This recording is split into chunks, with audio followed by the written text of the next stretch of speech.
Com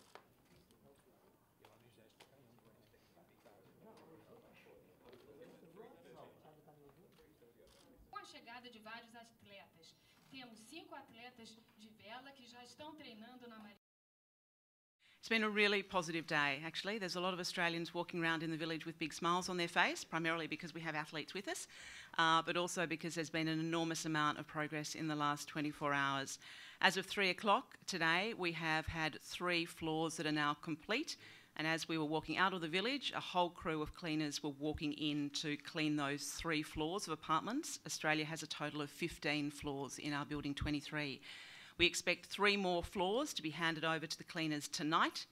Then by this time tomorrow, or the close of business tomorrow, we expect our entire building to be complete, ready to be handed over for a final sparkle clean, apart from 7 apartments, so that's around 30 beds. And there are still some issues in those apartments around leakages that will take 1 or 2 more days. So fantastic progress today. The workers that were with us today have been absolutely really good. They've been working very hard, they're very skilled, and we're very, very happy with the progress. So looking like, according to our plan, that we will be able to move everybody in on Wednesday.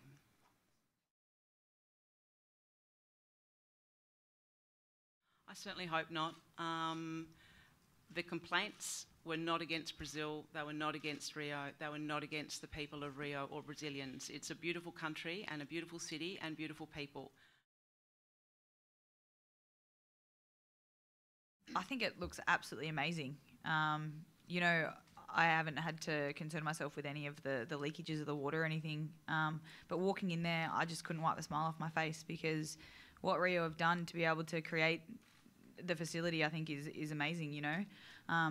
I'm very, very grateful that the AOC took the step to make sure that safety was the #1 issue for us, so that when we do finally come into the village, we have no worries or concerns about that. But it looks spectacular, and I'm really, really excited walking around it.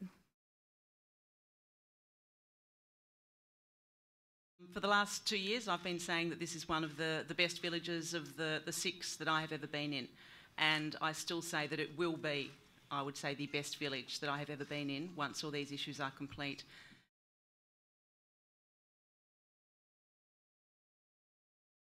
The Mayor and I have a date on Wednesday, and I believe there will be a ceremonial handing over of the keys. I have arranged a little present for the Mayor also. So I look forward to meeting him after 2 years of banter in the media, which is never good fun.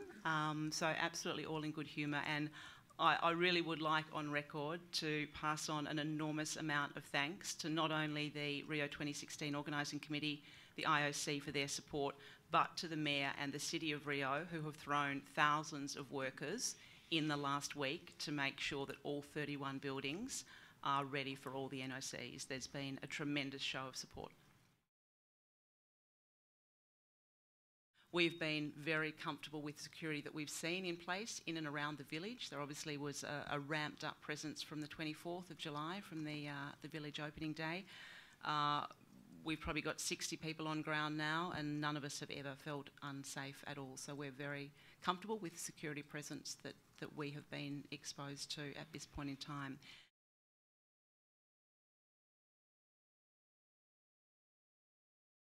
I think the IOC decision was very fair, and it was the best one to be taken in the situation. It's always the difficulty of the decision was the balance between that collective responsibility, and none of us like to see state-sponsored systemic doping, but on the other hand, there's individual justice for athletes. And we had to be made sure that those athletes who are clean did get that opportunity to compete.